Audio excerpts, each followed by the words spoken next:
Hello, everybody. Welcome to the FinTech Desk. My name is Shawn. I'm an MSSP owner. Basically, it's a fancy way of me spending my days getting or protecting businesses from getting hacked and trying to help businesses stay on the right side of compliance.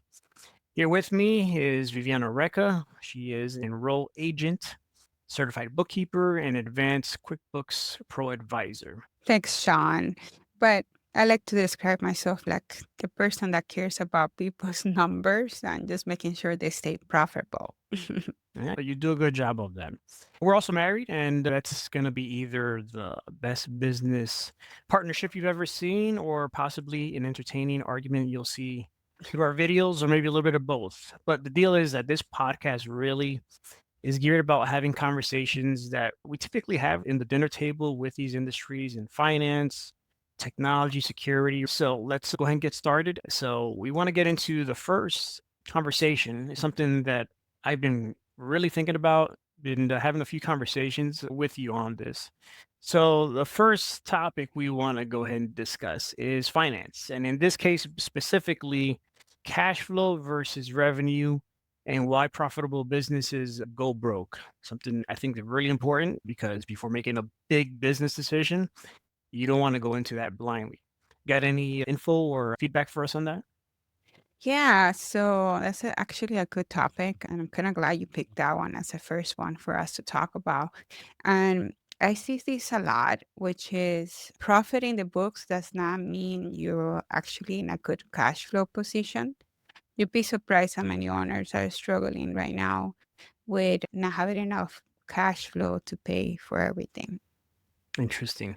Yeah, and I was trying to do, I guess, some research on that, trying to understand it better myself. And there was a LinkedIn case study, and I don't know if this kind of falls in line with what you're explaining there, where a $2 million revenue construction firm nearly missed their payroll by 3 months in a row because of 60% of their receivables were 45 plus days out. So they were Mhm. profitable on paper, but broke in practice.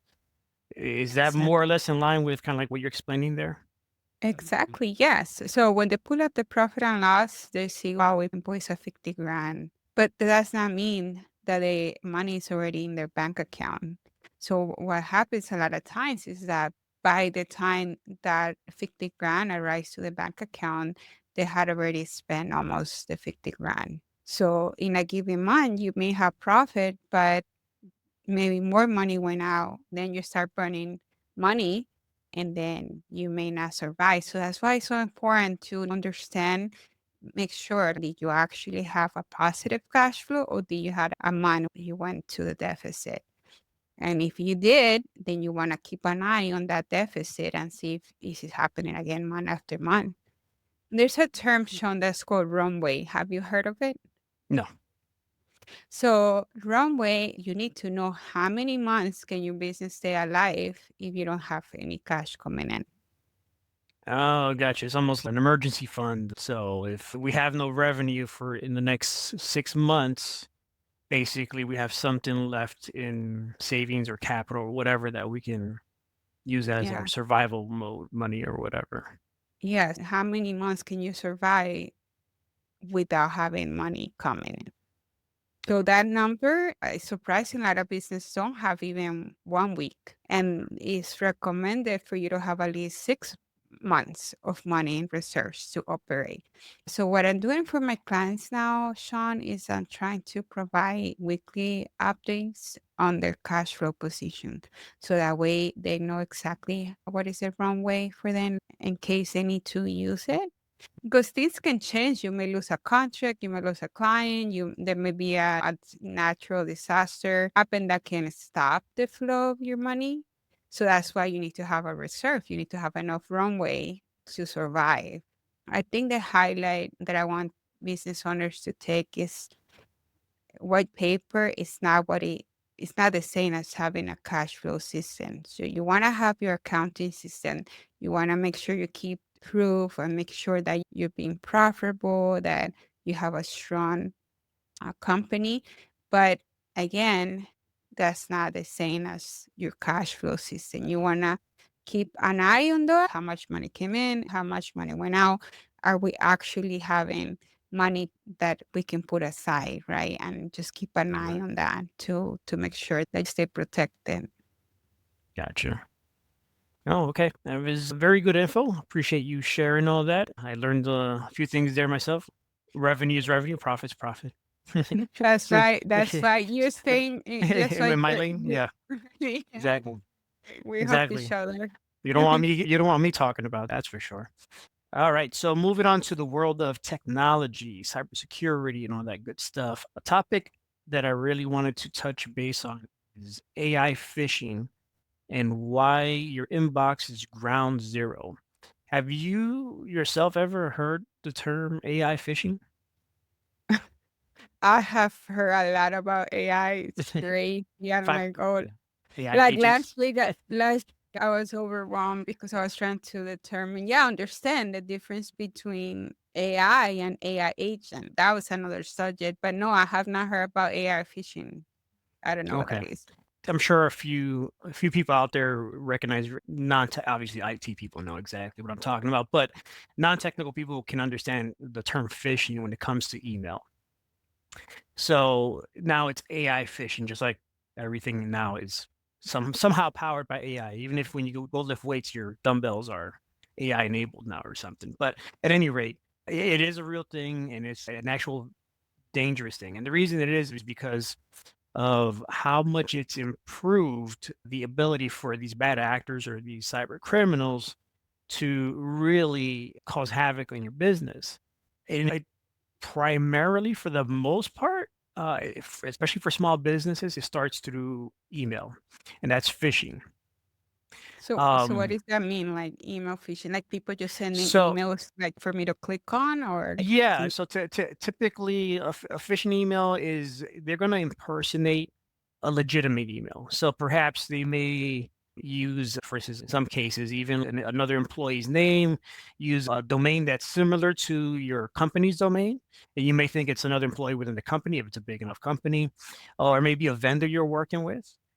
okay. And that vendor may have their email system compromised, and now they're using that email not to blast out a bunch of bad emails, but just once in a while, sending a specific company an email, really trying to gather information, especially your credentials for some sort of login, have you click on a link that takes you to a website.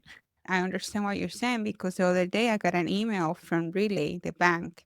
It was saying, "Hey, just know that there was an email that was sent early today Mhm. that was coming like it was us asking to click on the link and enter certain information. Please know we will never do that." See where that falls in. Yes. Okay, got it Yeah. now. So AI generated phishing now mimics vendors, payrolls, providers, banks with a lot of accuracy.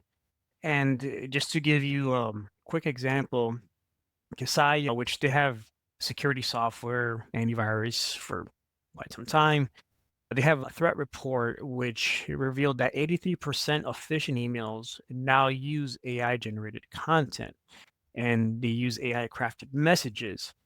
So now because it's AI generated, they have a 54% click rate versus just 12% versus standard phishing.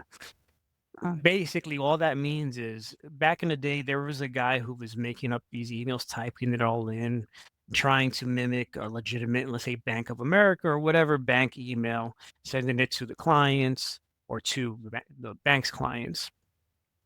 And they were pretty bad. A lot of these emails, if you read through them, they had there were a lot of grammatical errors, misspellings. It was pretty not obvious, but it was easy for people to sniff out that there is some sort of weird thing with this email. Now, through the use of AI, these bad actors have upped the game. And now, as Kasai is reporting, there's a 54% click rate. In other words, more than half of those people are falling emails for it. are being, yeah, people are falling for it versus 12% of the standard phishing emails, the traditional stuff. So basically, if you think about that number, 12% to 54%, that's 5 times more likely for these phishing emails to fool yourself or one of your employees. in your business. And that's a really scary thought Yeah. because the damages that can come from that, I can sit here for the next hour talking about different news reports of companies losing millions of dollars, and they don't always report what happened or how it Mhm. happened, but usually the guys that deal with the triaging of these incidents, they'll have case studies. Now, there's a good amount of layers of security that can be applied to deal with these issues. Obviously, the first one is security awareness training. When you have security awareness training, that really helps develop what's called the human firewall. The human firewall is basically us people, humans within a company that are trained to try to recognize emails that look a bit off, that look strange, that want us to do something that's out of the norm. Oh, hey, you know what? See, for instance, I've got these through the years and recently too. I'm convinced they were 100% AI generated, but where the CEO is asking for some information and please send me this info as soon as you can. And even mimicking the style of how the CEO talked. Right away, I said, okay, number one, the CEO is not going to just text or message anyone, much less send them an email that he normally doesn't talk to you. Most CEOs are going to really stick to messaging someone within the executive team or their assistant. So the fact that I got that message or that email was really the first alarm. Now, of course, being a cybersecurity person myself, I picked up on it. But security awareness training helps you develop that mindset. And Mhm. so when you're dealing with this, you're not just relying on, oh, I have this software to protect me. Not also not there's no security software in the world that exists that is 100% bulletproof. There's going to be cracks in that security, whichever security you're using. And don't get me wrong, they all should be used. One of the first ones that I would recommend is the human firewall, security, Yeah. which you get through security awareness training.